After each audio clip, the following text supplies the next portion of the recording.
अगर आपको भी अरवी की सफाई के दौरान हाथों की खारिश का सामना करना पड़ता है या फिर अरवी की सब्जी पकने के बाद चिपचिपाहट छोड़ देती है या लेस वाली बनती है, तो आज की रेसिपी आपके लिए है। इसके लिए वीडियो को एंड तक देखें, पसंद आए तो लाइक और शेयर करें। अमूमन ये होता है कि सब्जी को पहले धोते हैं बाद में छीलते हैं, लेकिन ख़ास ख्याल रखना है कि अरवी को हमने पहले छीलना है और काटना है, फिर धोना है। छीलने के बाद उसकी गोल गोल कटिंग कर ली है। आप इसको लंबे पीसेस में भी काट सकते हैं। अब अरवी को नमक लगाकर थोड़ी देर के लिए रखेंगे, फिर इसको धोएंगे।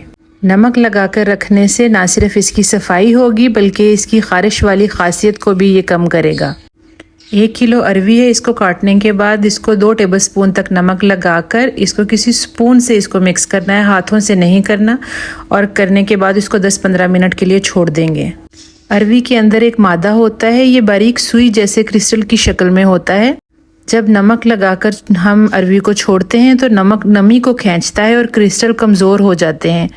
और जो अरवी में हल्की सी चिपचिपाहट होती है वो भी नमक लगाकर धोने से काफ़ी हद तक निकल जाती है, जिससे पकाते वक्त सब्ज़ी बेहतर पकती है और ख़ारिश भी नहीं होती। मैं ऐसे 10-15 मिनट नमक लगाने के बाद ऐसे खुले पानी से धो लेती हूँ, लेकिन हाथ फिर भी नहीं लगाती। आप ग्लव्स भी पहन सकते हैं। अगर हम हाथ से मल के धोएंगे, इसको हाथ लगाएंगे, हाथ से नमक लगाएंगे और हाथों से मल के पानी से वॉश करेंगे तो हाथों पर खारिश स्टार्ट हो जाएगी।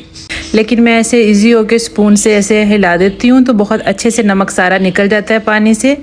और 2-3 पानी इस तरह धोकर फिर इसको ड्राई कर लेती हूँ, ड्रेन कर लेती हूँ। और बाद में फिर मैं इसको मीडियम आंच के ऊपर फ्राई करती हूँ अरवी को। और फिर मैं प्याज या चिकन का मसाला बनाकर उसमें ऐड करती हूँ।